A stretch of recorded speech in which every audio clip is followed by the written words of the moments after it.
मैं सबका भाषण सुन रहा था। प्रियंका ने बात की, हुडा जी ने बात की, शैलजा जी ने बात की, और हर भाषण में सम्मान शब्द का प्रयोग किया गया। सम्मान जरूरी है और सबकी रिस्पेक्ट होनी चाहिए, सही बात।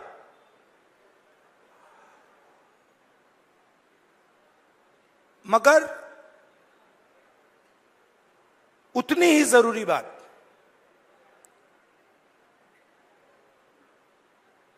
जेब में, हमारे लोगों के जेब में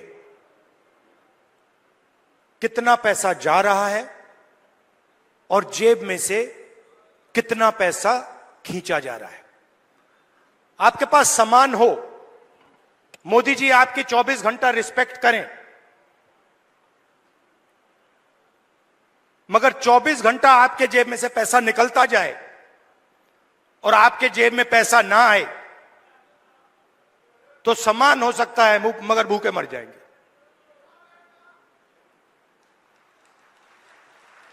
तो सामान की जगह है, मगर मेरे लिए उतना ही जरूरी सवाल कि हमारे गरीब लोगों के जेब में उनके बच्चों की शिक्षा के लिए, स्वास्थ्य के लिए, भविष्य के लिए बैंक अकाउंट में कितना पैसा है। सीधी सी बात। और आपको यह पूछना है कि क्या हमारे जेब से ज्यादा पैसा निकल रहा है या वापस जेब में ज्यादा पैसा अंदर आ रहा है। यह सिंपल सी बात। और अगर निकल रहा है, खींचा जा रहा है, तो कैसे निकल रहा है, कौन निकाल रहा है, और अगर जेब में आ रहा है तो कौन डाल रहा है और कैसे डाला जा रहा है। आप सोचिए, अदानी जी के बारे में सोचिए। वो सुबह उठते हैं, खेत में मेहनत नहीं करते, फावड़ा नहीं चलाते, छोटे बिजनेस में काम नहीं करते, अच्छा खाना खाते हैं, सबसे बड़े महलों में रहते हैं, और हर सुबह 24 घंटा उनके बैंक अकाउंट में धड़ाधड़ धड़ाधड़ धड़ाधड़ धड़ाधड़ पैसा आता है, नॉन स्टॉप।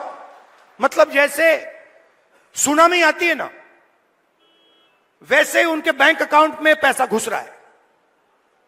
और जितना ही पैसा उनके बैंक अकाउंट में सुनामी जैसे घुस रहा है, उतना ही पैसा आपके बैंक अकाउंट में से तूफान जैसे पैसा निकलता जा रहा है। आप कहते हो भाई महंगाई बढ़ गई, पेट्रोल के दाम बढ़ गए, प्याज के दाम बढ़ गए, किसान कहता है धान खरीदा नहीं जा रहा, कोई कहता है मुझे रोजगार नहीं मिल रहा।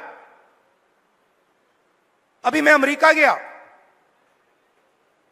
अमेरिका में छोटे से घर में, छोटे से कमरे में, मतलब 10 फुट 15 फुट बाय 15 फुट, उसके अंदर 15-20 हरियाणा के युवा। मैंने आपसे पूछा ये अमेरिका में क्यों बैठे हैं,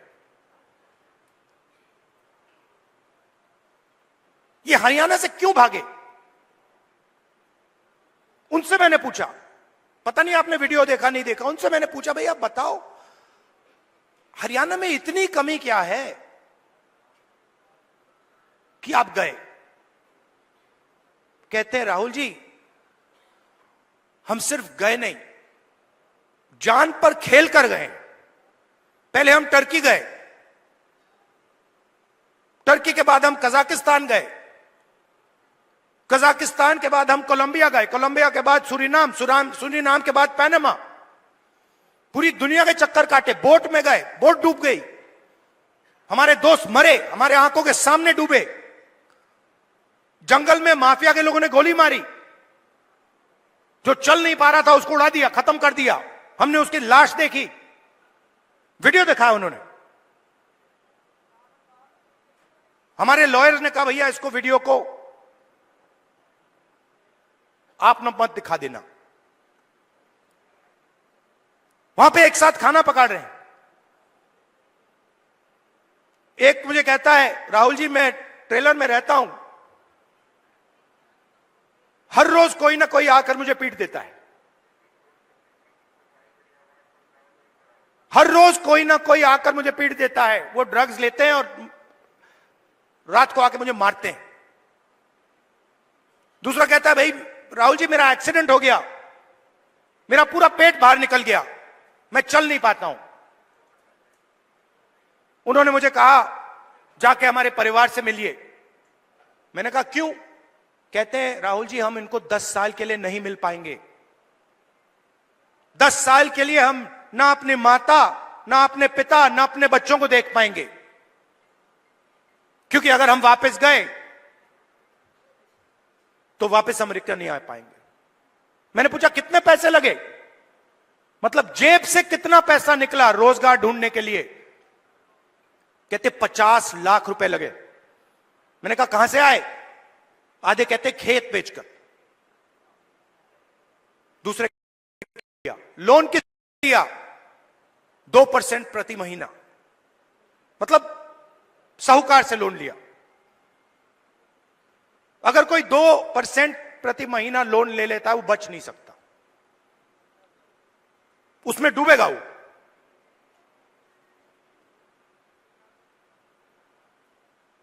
$50 लाख रुपए उनके जेब में से छीने गए क्योंकि हरियाणा उनको रोजगार नहीं दे सकता है।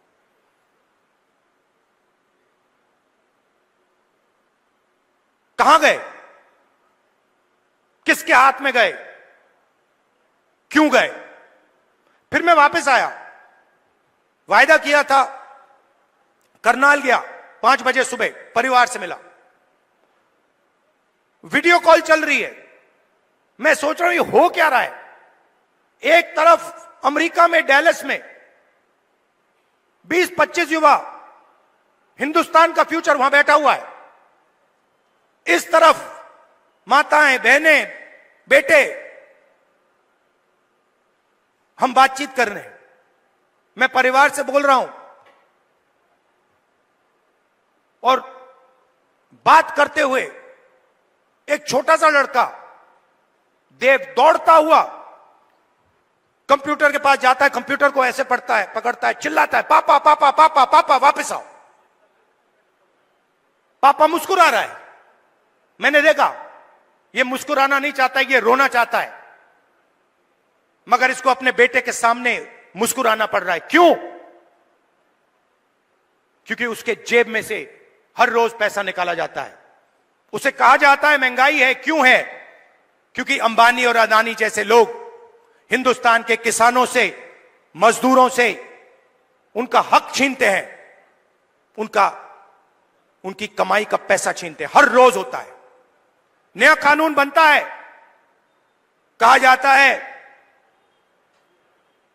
किसान के लिए कानून बनाए गए। किसान के लिए अगर कानून बनाए गए हैं तो हिंदुस्तान के सारे किसान सड़क पे क्यों आए? क्योंकि किसान जानता है कि हमारे जेब में से एक और तरीके से अब पैसा छीना जाएगा। जमीन ले लेते हैं। भाइयों आप एक बात समझो,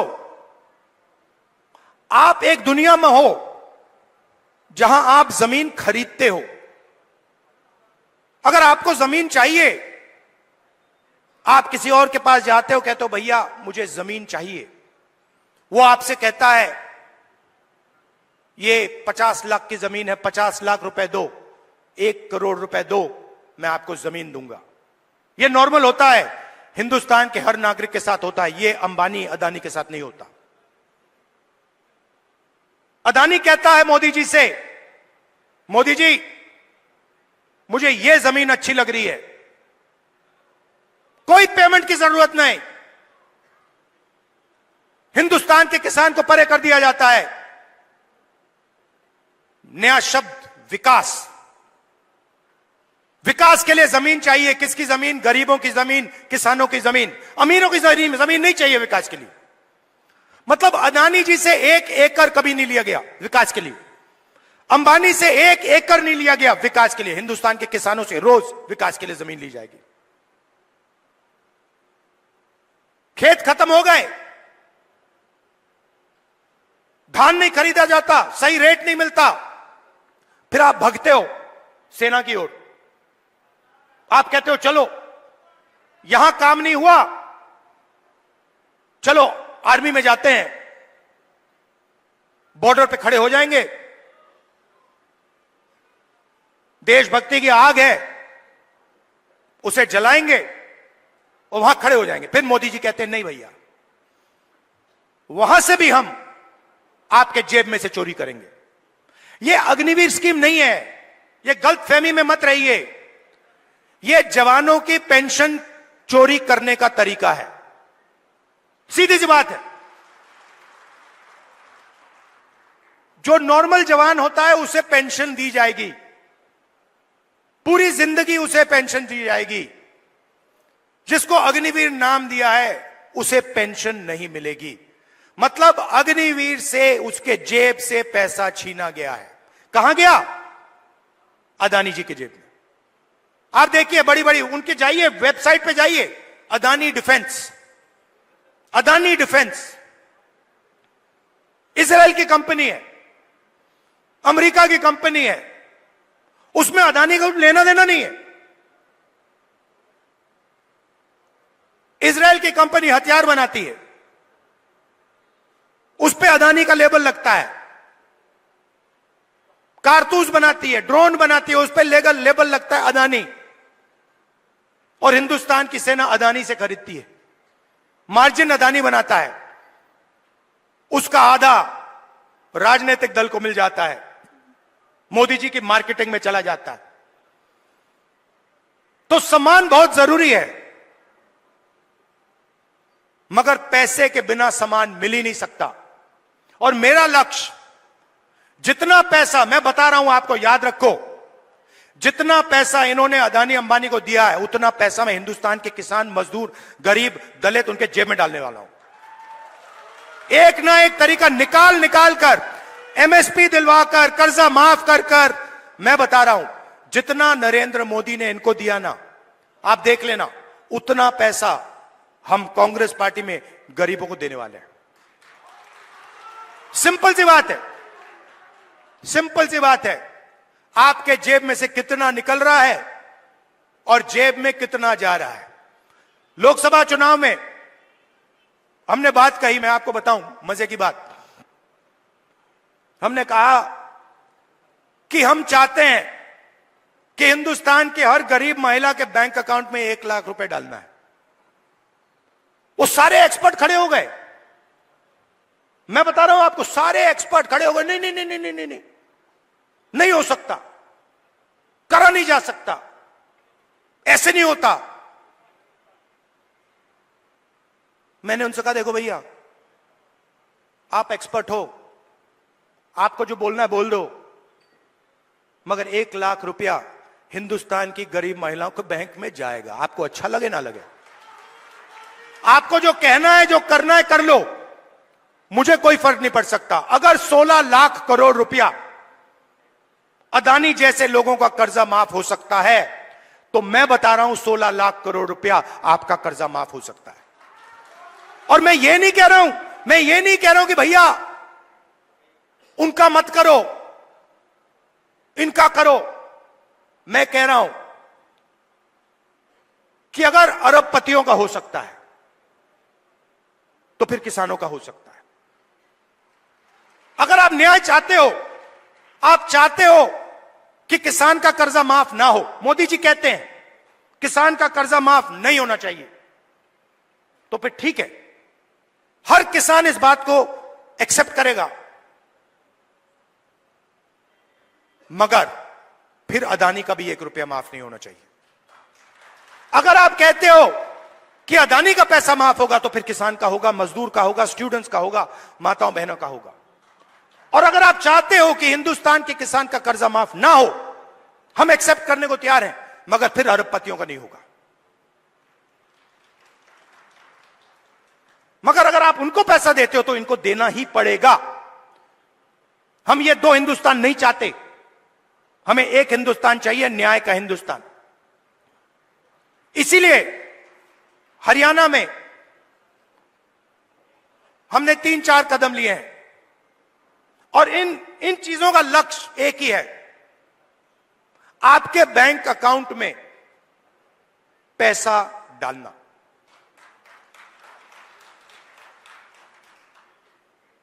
सबसे पहले महिला शक्ति योजना, 2000 रुपए हर महीने महिलाओं के बैंक अकाउंट में।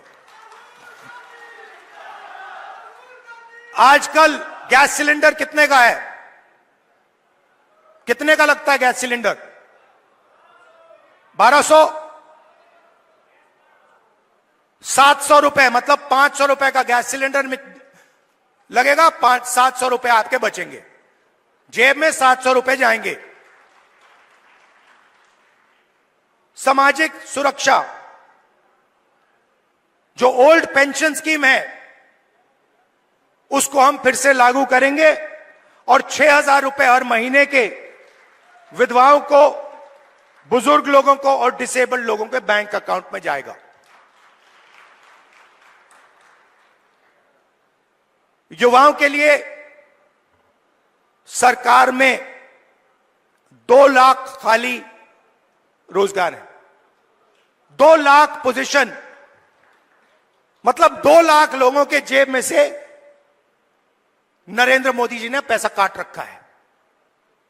2 लाख युवाओं को हम वो सरकारी पोजीशंस देने जा रहे हैं और सबको, हर जात को, सब लोगों को न्याय के साथ, रिस्पेक्ट के साथ ये 2 लाख पोजीशंस दी जाएंगी।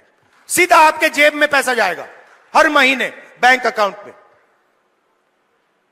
किसान को गारंटीड एमएसपी हरियाणा में, और जो अभी आपका धान नहीं खरीदा जा रहा है, चुनाव खत्म होते ही, कांग्रेस की सरकार आते ही आपके बैंक अकाउंट में धान के लिए पैसा जाना शुरू हो जाएगा। 100 गज के प्लॉट 3.5 लाख रुपए, 2 बेडरूम के मकान के लिए गरीब लोगों के लिए हम देने जा रहे हैं। 300 यूनिट फ्री बिजली और 25 लाख रुपए हेल्थ इंश्योरेंस के लिए हरियाणा की सरकार हरियाणा के गरीब लोगों को देगी। ये देखिए, और आखिरी बात, जो सबसे जरूरी बात, जाति जनगणना। मुझे यह पता लगाना है कि इस देश में कौन से जात के कितने लोग हैं। आप देखिए, आज दिल्ली की सरकार देखिए, 90 अफसर हिंदुस्तान की सरकार चलाते हैं। ओबीसी की आबादी कम से कम 50%, दलित की आबादी 15%, आदिवासी 8%, माइनॉरिटी 15%, उसको आप जोड़ेंगे 90% हो जाता है। 90 अफसर में से जो हिंदुस्तान के बजट को बांटते हैं, सब निर्णय लेते हैं, जो हमें आके कहते हैं कि भैया नहीं, गरीबों को पैसा नहीं दिया जा सकता, नहीं किसानों का कर्जा माफ नहीं किया जा सकता, नहीं बीमा का पैसा नहीं, एकदम नहीं दिया जा सकता, वही लोग 90 में से 3 ओबीसी वर्ग के हैं। आबादी 50%, 90 में से 3, और 5% बजट का निर्णय वो लेते हैं, और पीछे छोटे छोटे कमरों में उनको बंद कर रखा है।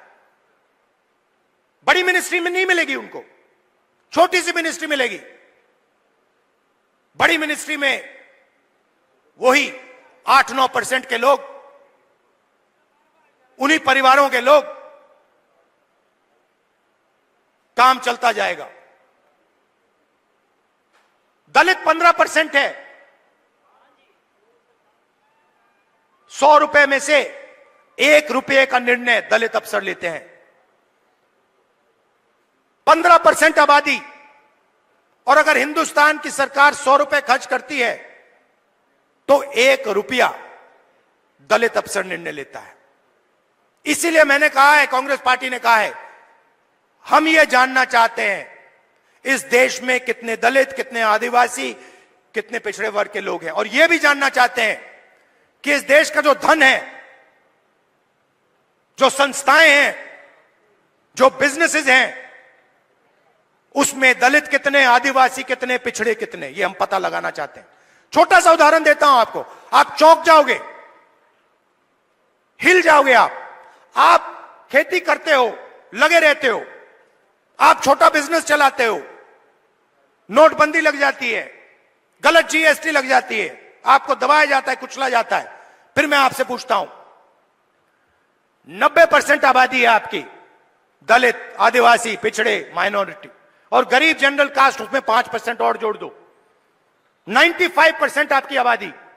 अब मैं आपसे सवाल पूछता हूं, हिंदुस्तान के सबसे बड़े कॉरपोरेट, 250 सबसे बड़े कॉरपोरेट्स, उसमें मुझे बता दो ओबीसी कितने, दलित कितने, आदिवासी कितने, गरीब जनरल कास्ट के कितने, मुझे बता दो। नहीं जानते आप, मैं बताता हूं। 250 में से एक दलित नहीं है, एक आदिवासी नहीं है, एक पिछड़ा नहीं है, और पूरा का पूरा कॉर्पोरेट सेक्टर 24 घंटा कानून बनवाता है। उसमें आपका कोई है ही नहीं, एक दलित नहीं है, एक आदिवासी नहीं है, एक पिछड़ा नहीं है। आपका काम मजदूरी करना, कॉन्ट्रैक्ट पे काम लेना, अमेरिका भागना, और उनका काम काले कानून, किसान कानून बनाना, यही हो रहा है। तो हमने कहा भैया हम पता लगाना चाहते हैं कॉर्पोरेट इंडिया में, मीडिया में पिछड़े लोग कितने हैं, दलित कितने हैं, ये हमारे आए हुए। आप देखो, कर्ज की लिस्ट निकालो, इन्फ्लुएंसर्स की लिस्ट निकालो, बड़े बड़े मीडिया के जो ओनर्स हैं उनकी लिस्ट निकालो, उसमें आपको एक पिछड़ा नहीं मिलेगा, एक दलित नहीं मिलेगा, एक आदिवासी नहीं मिलेगा। मतलब 90% हिंदुस्तान है ही नहीं, गेम में ही नहीं है। यह सच्चाई है। और हरियाणा की सरकार पहला कदम है। हरियाणा की सरकार आएगी, यहां पे बदलाव आएगा, मगर फिर दिल्ली में जब सरकार आएगी, मैं आपको बता रहा हूं, मुझे कुछ लेना देना नहीं है। मैंने अपने माइंड में एक बात रख ली है। आपने कहा इज्जत बहुत जरूरी है, उस बात को मैं एक्सेप्ट करता हूं, मगर मैं चाहता हूं, मेरे लिए एक ही चीज जरूरी है, गरीब लोगों के जेब में कितना पैसा जा रहा है और जेब में से कितना पैसा निकल रहा है। ये मेरा इक्वेशन है, और इसको मैं छोड़ने वाला नहीं हूं। जहां भी मुझे मौका मिला ना,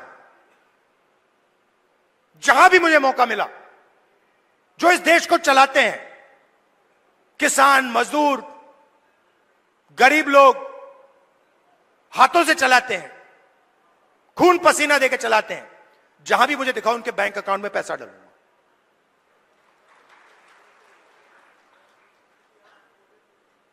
ये मैं आपसे कहना चाह रहा था। मैंने आपको धान की बात बताई कि जैसे ही हमारी सरकार चुनी जाएगी, वैसे ही धान का पैसा आपके बैंक अकाउंट में आना शुरू हो जाएगा। दूसरी बात, सरकार बनेगी तो 36 बरादरियों की सरकार बनेगी, सबकी सरकार बनेगी, न्याय की सरकार बनेगी, और भागीदारी सबको दी जाएगी। और आखिरी बात, ये जो बीच में इंडिपेंडेंट पार्टी आ रखी हैं, छोटी छोटी पार्टियां हैं, ये सब बीजेपी की पार्टीज हैं। इनका रिमोट कंट्रोल इनके हाथ में है। लड़ाई बीजेपी और कांग्रेस के बीच में है, विचारधारा की लड़ाई है। एक तरफ न्याय, दूसरी तरफ अन्याय, एक तरफ किसानों का हित, गरीबों का हित, मजदूरों का हित, और दूसरी तरफ अदानी जी और अंबानी जी जैसे लोगों का फायदा। यह मोदी जी की सरकार नहीं है, यह अदानी जी की सरकार है, यह बात याद रखिए। और हरियाणा में अदानी जी जैसे लोगों की सरकार नहीं चाहिए। किसानों की, मजदूरों की, गरीबों की सरकार चाहिए। जब भी आपको मेरी जरूरत हो,